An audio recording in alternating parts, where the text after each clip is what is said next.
Hello friends, welcome to Chinnu chickies home. ఇవాళ చాలా టేస్టీగా ఉండే బనానా ఐస్ క్రీమ్ ఇంట్లోనే తయారు చేసుకుందామా.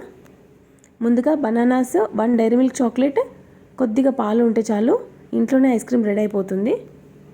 మనం పండిన బనానాలను 3 తీసుకున్నాను. ఎక్కువగా పండిన సైడ్ కట్ చేసి వేసాను. ఇప్పుడు వీటిని చిన్న పీసెస్ లాగా కట్ చేయాలి. ఈ కట్ చేసిన పీసెస్ మనం మిక్సీ జార్లో వేసుకోవాలి.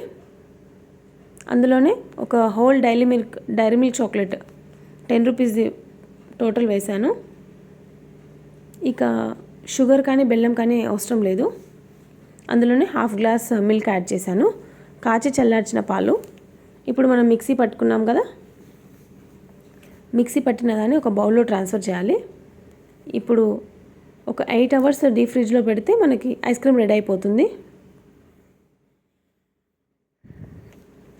ఇప్పుడు 8 అవర్స్ తర్వాత చూడండి మనకి ఐస్ క్రీమ్ ఎలా వస్తుందో చూడండి.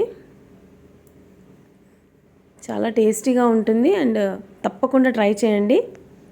వాటి మీద మనం చిన్న చిన్న నట్స్, మీ దగ్గర ఉన్న డ్రై ఫ్రూట్స్, బాదం, జీడిపప్పు అలాంటివి సన్నగా కట్ చేసి పైన ఇలా వేసుకోవాలి. అంతే ఫ్రెండ్స్, ఎంతో సింపుల్గా చేసుకోవచ్చు మనం. చాలా టేస్టీగా ఉంటుంది అండ్ సమ్మర్లో చల్లగా ఇంట్లోనే ఇలా చేసుకోవచ్చు. పిల్లలు ఖుషి అయిపోతారు. తప్పకుండా ట్రై చేయండి. మీకు ఈ వీడియో నచ్చినట్టయితే please like, share and subscribe. అంతే ఫ్రెండ్స్, చాలా సింపుల్గా అయిపోతుంది ఐస్ క్రీమ్. చూడండి ఏ విధంగా వచ్చిందో. చాలా ఎమ్మీ టేస్టీ చాలా సూపర్గా వచ్చింది. మీరు తప్పకుండా ట్రై చేయండి.